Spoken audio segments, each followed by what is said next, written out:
Chapitre 1.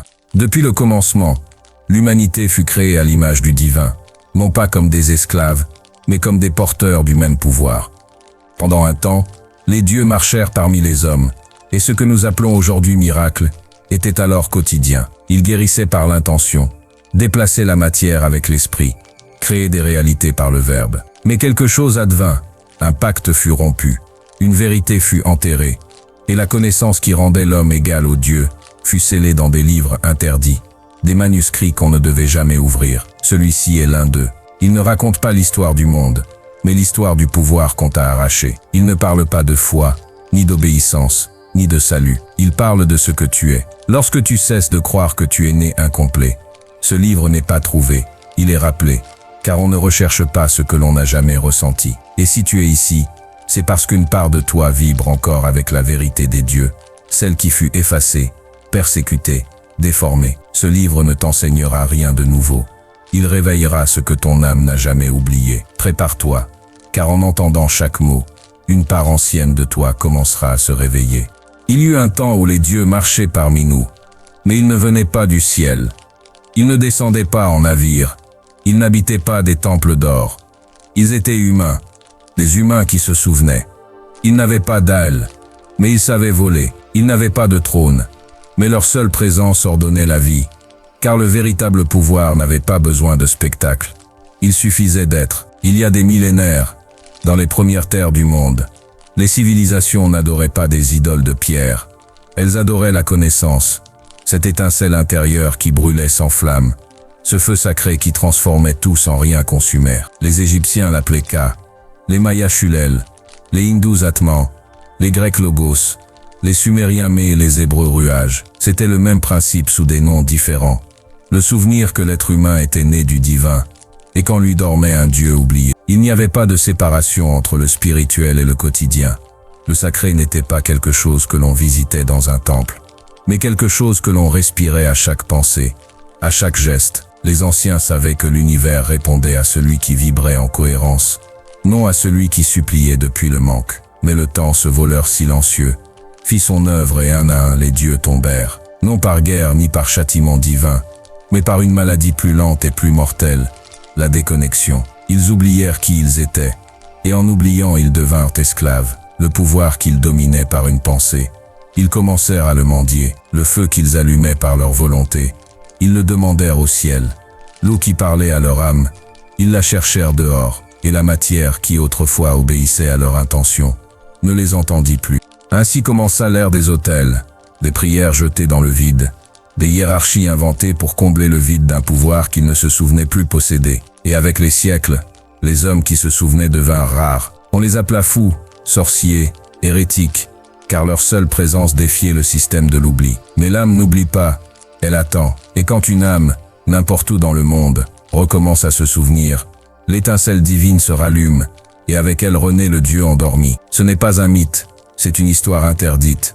Une vérité si puissante qu'elle fut enterrée sous des montagnes de symboles de religion et de peur. Car si tous se souvenaient, il n'y aurait ni empire, ni peur, ni contrôle. Voilà pourquoi elle fut réduite au silence. Mais aujourd'hui, en toi, elle peut se rallumer, car ce livre n'est pas un livre pour apprendre, mais pour te rappeler ce que tu es déjà. Et si en l'écoutant tu sens qu'en toi quelque chose brûle sans se consumer, c'est que le feu éternel s'est réveillé. Dans le prochain chapitre, tu te souviendras du langage avec lequel les anciens dieux créaient la réalité, la parole. Chapitre 2. Au premier jour, avant le temps, avant que le monde n'ait un nom, il n'existait qu'un murmure sans bouche, sans langue, sans air, mais avec une intention. Ce murmure fut la première parole, et cette parole fut création. Les anciennes cultures ne voyaient pas le langage comme un outil pour décrire le monde, mais comme un instrument pour le modeler. Les sages de Sumer gravaient sur des tablettes non seulement des registres, mais des géométries sonores. Les Égyptiens taillaient des symboles en sachant que leur vibration transcendait la pierre. En Inde, les Védas n'étaient pas des livres à lire, mais des sons pour activer des réalités. Chaque lettre, chaque syllabe était une porte, une étincelle du feu originel. Alors, parler n'était pas simplement parler, c'était invoquer, c'était créer, c'était donner existence. Puis vint l'oubli. L'humanité commença à utiliser la parole sans âme, pour plaire, pour convaincre, pour mentir. Et le Verbe, qui autrefois était divin, devint bruit. Nous avons oublié que chaque mot crée une forme, que chaque phrase est un accord avec la réalité. Et ainsi nous avons commencé à répéter des décrets comme des malédictions quotidiennes. Je ne suis pas capable, on me trahit toujours. Je ne suis pas suffisant. Sans le savoir, chacune de ces phrases sculptait silencieusement notre prison, non parce que l'univers punit, mais parce qu'il obéit. Il est un miroir qui ne pense pas, mais qui répond. Il ne répond pas à ton désir le plus profond, mais à ta conviction la plus fréquente. L'univers écoute ce que tu répètes le plus souvent, et il construit sur cette base. Si chaque jour tu affirmes que l'amour fait mal, il créera des relations qui te le confirmeront. Si tu affirmes que tu ne peux pas, il ne t'offrira pas de raison de pouvoir. Et voici l'un des pouvoirs interdits. La conscience de ce que tu dis. Car chaque mot que tu prononces porte la semence de ton futur. Parler n'est pas seulement communiquer. C'est programmer, c'est tisser le fil invisible de ce qui vient. Voilà pourquoi les anciens gardaient le silence des jours entiers avant de prononcer une décision. Voilà pourquoi on enseignait que le sage parle peu, mais que lorsqu'il parle, il change le monde. Et toi, tu peux à nouveau parler ainsi. Tu peux parler comme un dieu oublié. Ce n'est pas de la magie, c'est du souvenir. Commence aujourd'hui. Observe-toi lorsque tu dis jamais, toujours, je ne peux pas. Arrête-toi, respire, et change cette phrase par une qui élargit, qui allume, qui ouvre. Ne dis pas cela me dépasse, dis cela me transforme. Ne dis pas je ne vaux rien, dis je me souviens de ma valeur. Ne dis pas jamais je n'y arriverai, dis chaque jour je m'approche davantage de ma vérité. Car ce que tu prononces avec force, tu l'attires, et ce que tu répètes avec conviction, tu l'incarnes. C'est ainsi que se tisse la nouvelle réalité, non par un effort brutal, mais par des paroles vivantes. Tu es le verbe, et si tu choisis bien tes mots, tu deviens l'auteur de ton destin. Dans le prochain chapitre, tu découvriras que ce n'est pas seulement le langage qui modèle le monde, mais que le temps lui-même peut obéir à ton âme, et tu comprendras alors que tu n'es pas prisonnier de l'horloge, mais de la manière dont tu le nommes. Chapitre 3. Il y eut une époque où le temps n'était pas une prison, mais une extension de l'âme. Avant les horloges, avant que l'humanité ne divise les jours en heures, les heures en minutes, et les minutes en prisons invisibles, le temps était sacré. Il était cyclique comme la lune, comme le souffle, comme le cœur. Les civilisations anciennes ne vivaient pas en courant contre le temps, elles vivaient en synchronie avec lui. Les Mayas, par exemple, ne mesuraient pas le temps pour le contrôler, mais pour comprendre sa résonance avec l'âme humaine. Chaque jour avait une énergie, un rythme, une vérité. Ils ne demandaient pas quelle heure est-il, mais quelle énergie apporte cet instant. En Égypte, les initiés savaient que le temps n'était pas une ligne, mais une spirale, et que l'âme pouvait s'y déplacer si elle s'en souvenait. En Inde, les anciens rishis méditaient jusqu'à disparaître du temps. Ils pouvaient passer des jours immobiles, sans fin, car ils comprenaient que le temps n'était pas dans l'horloge, mais dans l'attention. Puis survint la grande déconnexion. L'humanité oublia, et dans cet oubli naquit l'anxiété. On nous enseigna que le temps s'échappe, qu'il faut courir, arriver, tout accomplir avant de vieillir. On nous dit qu'il n'y a pas de temps, et en le croyant nous donnâmes pouvoir à la hâte, à la culpabilité, à la peur d'être en retard. Mais ce que personne ne dit, c'est que le temps n'est pas absolu, il est relatif, non seulement pour la physique, mais pour l'âme. Il y a des instants qui durent une seconde, et nous transforment à jamais, et il y a des années entières qui passent sans rien laisser. Pourquoi? Parce que le temps obéit à la vibration que tu émets. Quand tu vibres dans la peur, le temps s'accélère. Quand tu vibres dans l'amour, le temps s'étend. Quand tu es présent, le temps devient éternel. Quand tu es absent, il s'écoule comme du sable entre les doigts. Voilà un autre pouvoir oublié, le domaine vibratoire du temps. Non pour le contrôler, mais pour l'harmoniser, pour entrer en synchronie avec lui, et le faire travailler pour toi. Ce n'est pas une métaphore, c'est réel. Ne t'est-il jamais arrivé que dans un moment d'inspiration, le temps disparaisse, des heures qui paraissent des minutes, des idées qui coulent, le corps et l'esprit dans un même rythme? Ce n'est pas un hasard, c'est ton âme qui se souvient de bouger hors du temps linéaire. Et tu as aussi vécu l'opposé des minutes qui semblent des heures lorsque tu es anxieux, lorsque tu souffres, lorsque tu attends. Voilà la preuve, le temps répond à ton état intérieur. Voilà pourquoi les sages ne cherchaient pas plus de temps, mais plus de présence. Car lorsque tu es vraiment ici et maintenant, le temps ne te domine pas, il t'accompagne. La clé n'est pas de faire plus en moins de temps, mais d'être plus en chaque instant. Et lorsque tu fais cela, Le miracle advient, la vie s'ouvre avec un rythme nouveau, sans effort, sans hâte, sans peur de perdre quoi que ce soit, car l'essentiel ne se perd pas, il se vit. C'est l'art d'harmoniser avec le temps, cesser de courir pour atteindre et commencer à être pour recevoir. Change ta relation avec le temps, et tu changeras ta vie. Arrête-toi, respire, tu n'es pas en retard, tu ne l'as jamais été. Tu es exactement là où ton âme peut se transformer. Et lorsque tu cesseras de lutter contre l'horloge, tu verras que le temps n'est pas un ennemi, mais un miroir qui reflète la fréquence de ta conscience. Car lorsque l'âme est prête, le temps obéit. Dans le prochain chapitre, tu découvriras que le feu qui brûle en toi n'est pas là pour te détruire, mais pour te révéler. Chapitre 4. Il y eut un temps où le feu ne détruisait pas, mais éveillait. Ce n'était pas un châtiment, ce n'était pas l'enfer, c'était la vie vibrante en mouvement. Dans les anciens temples chaldéens, les sages allumaient une flamme éternelle, non pas pour éclairer l'endroit, mais pour rappeler le feu qui brûle à l'intérieur de l'être humain. Ce feu sacré qui ne consume pas mais qui révèle. Les Grecs l'appelèrent pneuma, les Égyptiens le connaissaient sous le nom de Sem, les Védas le nommèrent Agni, et les alchimistes le cherchèrent des siècles durant. Mais il n'était ni dans l'or ni dans la matière, il était dans l'âme éveillée, dans l'énergie vivante qui s'active quand une personne se souvient de qui elle est. Le feu n'était pas quelque chose d'externe, il était une expression intérieure, une force invisible qui transforme, qui transmute, qui brûle les masques mais pas le visage réel. Et ce feu vit en toi.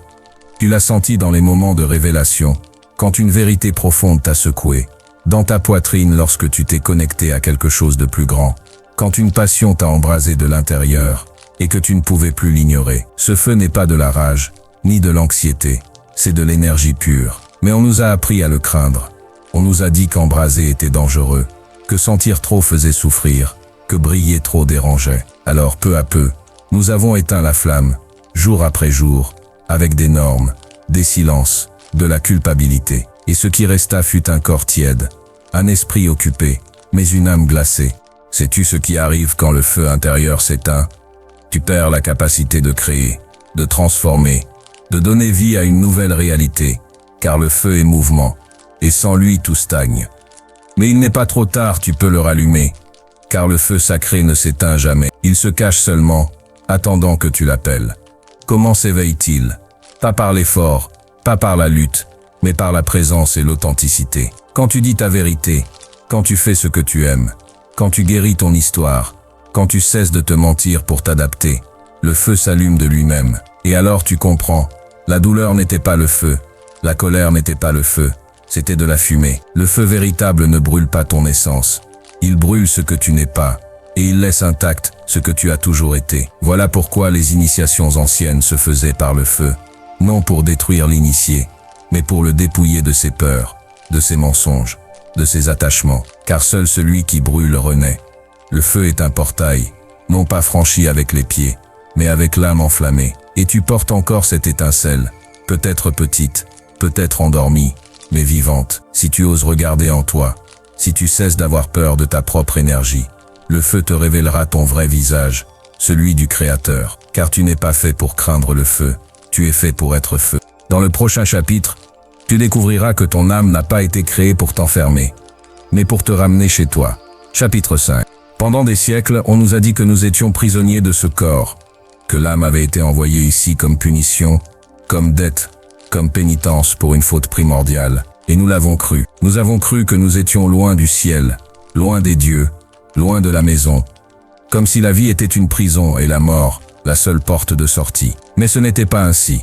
Les sages anciens ne voyaient jamais l'âme comme une condamnation. Pour eux, l'âme était un pont sacré entre les mondes, entre les dimensions, entre le visible et l'invisible. L'âme n'était pas prisonnière, elle était voyageuse, et chaque vie, une station. Dans l'Inde ancestrale, on parlait de l'Atman, comme d'une étincelle du tout, qui voyage pour se souvenir de sa grandeur. En Égypte, le Ba et le Ka s'unissaient après la mort, pour retourner à l'origine. Dans les cultures chamaniques, on savait que l'âme pouvait sortir du corps, voyager, guérir, trouver des réponses au-delà du voile de la matière.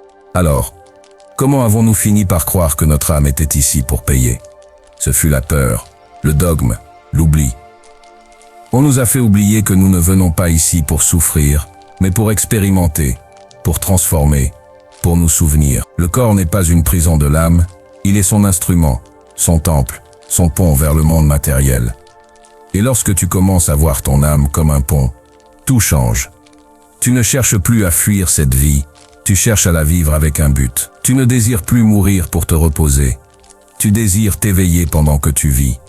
Car tu découvres qu'il n'y a pas de châtiment, seulement des leçons, pas de dettes, seulement des cycles, et que tu n'es pas victime du destin, mais architecte du temps qui a oublié son pouvoir. La réincarnation mal comprise a été vue comme une chaîne infinie de souffrances, alors qu'en réalité elle est une opportunité infinie d'expérimenter l'amour sous 1000 formes, de libérer des mémoires, d'affiner ta vibration jusqu'à te souvenir pleinement que tu es déjà lumière.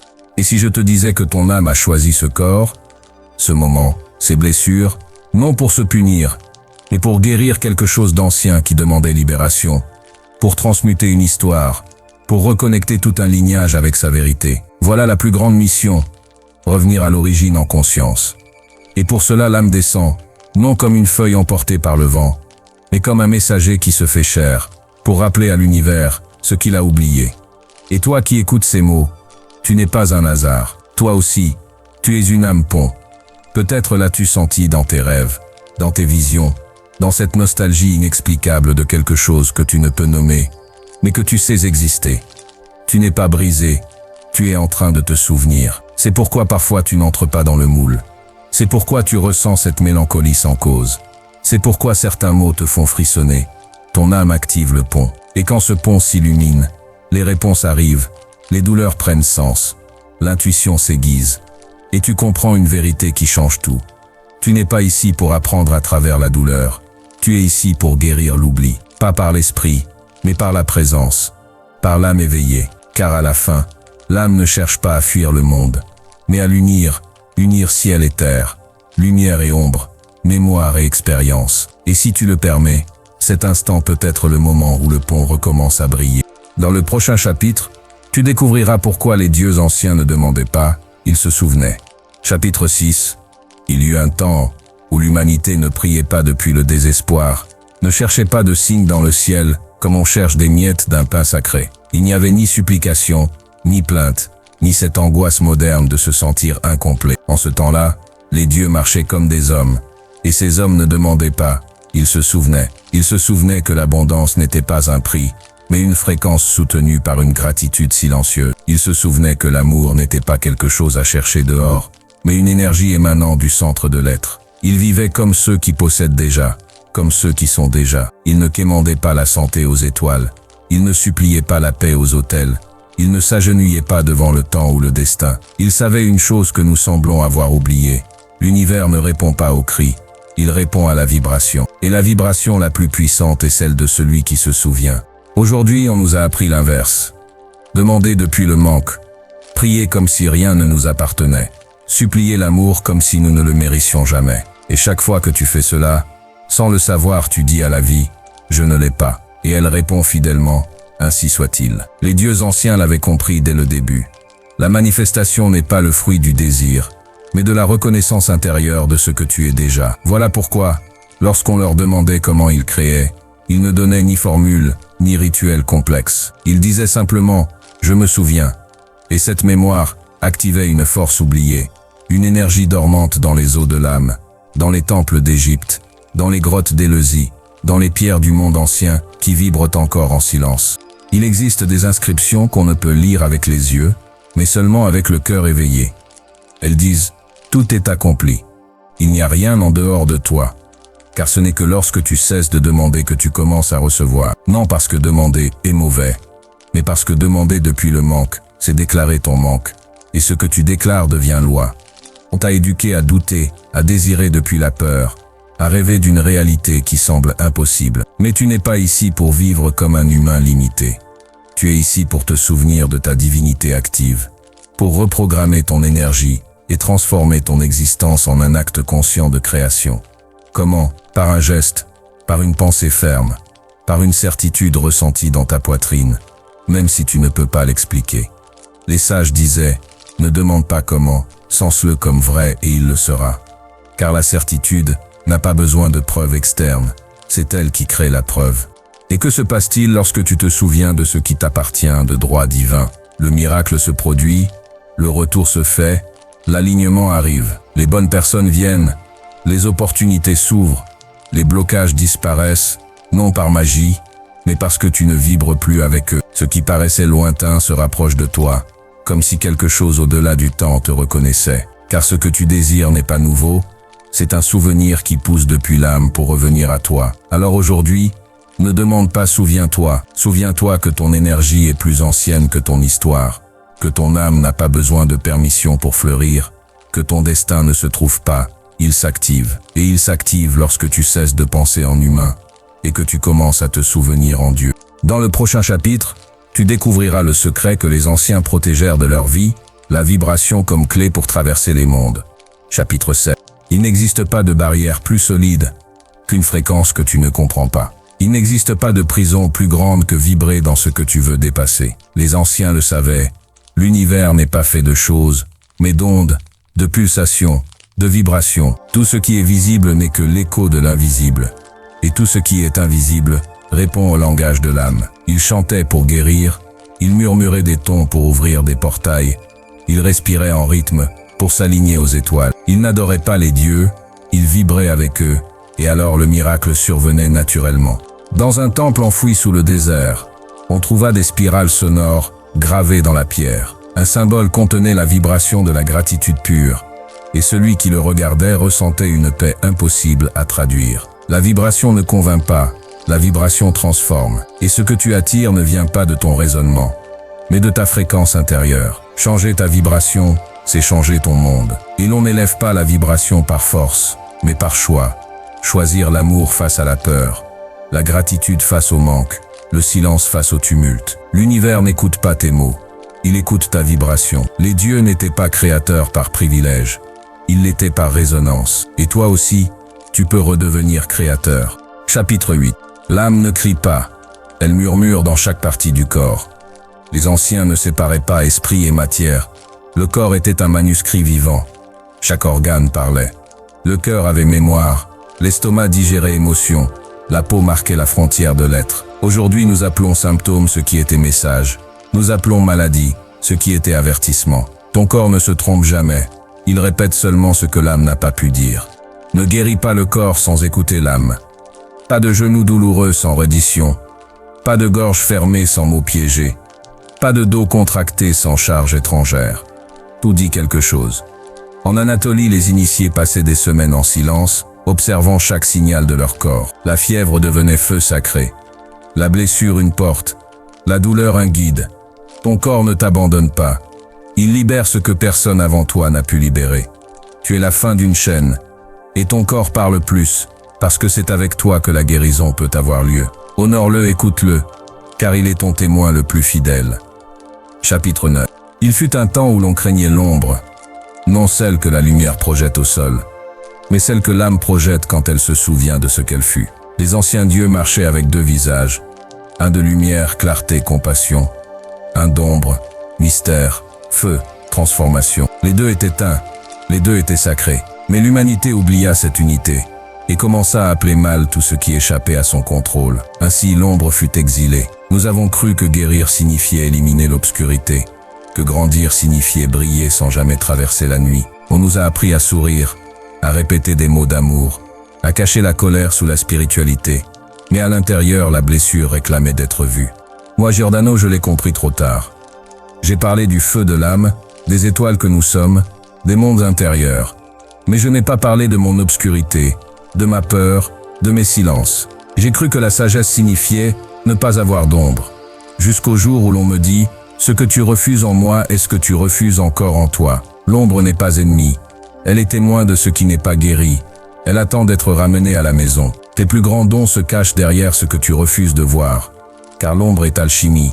Elle montre la douleur et la clé. Elle n'est pas venue détruire ta lumière.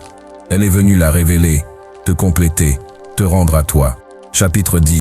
Il fut un temps où les sages n'enseignaient pas avec des mots, mais avec leur seule présence. Le silence était leur langage. Et dans ce silence, l'âme reconnaissait la vérité. Les temples anciens étaient construits non pour amplifier la voix, mais pour amplifier le silence. Les initiés passaient des années sans parler, car chaque mot mal prononcé déformait le tissu invisible de la réalité. Le vrai pouvoir du silence n'est pas absence de son, mais lieu où l'âme commence à parler. Tamine, jeune prêtre d'Égypte, connaissait toutes les lois, récitait tous les hymnes, mais les anciens ne le choisirent pas. Son esprit faisait trop de bruit. Frustré, il osa poser une question aux dieux. Pourquoi ne suis-je pas digne? La réponse fut un vide immense, un silence si profond qu'il le brisa de l'intérieur. Il disparut des années, puis revint transformé. Ses yeux avaient vu ce qu'aucun livre ne contenait. Désormais, son silence enseignait plus que n'importe quel discours. Aujourd'hui, nous cherchons dans les écrans, dans les théories, mais l'âme ne se trouve pas là. Elle attend entre deux pensées, dans la pause d'un souffle, dans la quiétude. Le silence est encore le langage des dieux. Chapitre 11. La chute ne fut pas un châtiment, mais un oubli. Les premiers hommes naissaient déjà sachant, déjà reliés. L'âme était un miroir du cosmos. Le cosmos une extension de l'âme. Mais un doute s'insinua. Et si je ne mérite pas? Et si je suis séparé? De cette question naquit la peur. Et de la peur l'ego, qui voulut contrôler. Ainsi se rompit le pacte sacré. Les traditions atlantes, druidiques, toltèques parlent toutes d'un âge d'or, où l'homme vivait sa divinité. Mais avec l'oubli, la vérité devint dogme, le symbole devint loi, le silence devint suspect, le voile de la culpabilité et du jugement recouvrit l'âme. L'ego ne fut pas maléfique, il fut un gardien maladroit, un geôlier né de la fracture. Et plus l'homme chercha à se sauver par des règles, plus il s'éloigna du feu intérieur. Les dieux ne partirent jamais, c'est l'homme qui se boucha les oreilles. Pourtant, sous les couches de peur, il reste un point intact, une étincelle. Le pacte n'est pas brisé, il dort. Chaque fois que tu choisis l'amour au lieu de la peur, la vérité au lieu du devoir, tu le ranimes. La chute n'était pas la fin, mais une descente pour apprendre à revenir. Chapitre 12. Il y eut un temps où l'humanité marchait avec le feu. Pas un feu pour brûler ni pour cuire, mais une flamme vivante, héritée du souffle premier des dieux. Cette flamme n'a jamais disparu. Elle s'est seulement cachée quand les hommes ont cessé de la regarder. Alors vinrent la peur, les masques, les temples vides. Mais le feu sacré n'était pas éteint. Il attendait qu'on se souvienne. Le retour du feu éternel ne viendra pas du ciel, ni d'anges, ni de miracles spectaculaires. Il revient quand quelqu'un ferme les yeux et ose ressentir sa vérité nue, sans masque, sans honte. Ce n'est pas un événement extérieur, c'est un souvenir intérieur. Quand tu reviens au feu, tu laisses tomber la peur. Tu découvres que tu n'étais jamais brisé, seulement couvert. Ta flamme n'éclaire pas pour dominer, elle éclaire pour rappeler. Une seule flamme peut en allumer 1000 sans s'éteindre. Alors, ne cherche pas de sauveur, n'attends pas un maître. Le feu est en toi, il murmure. Je suis là, je ne suis jamais parti. Et si ces mots t'ont touché, c'est que ta flamme s'est rallumée. Ne l'éteins pas, partage-la, car le monde attend que chacun se souvienne. Tu n'es pas l'ombre de ce que tu fus, tu es la flamme qui a survécu au temps. Le feu éternel n'était pas perdu, il était en toi, attendant ton retour à la maison.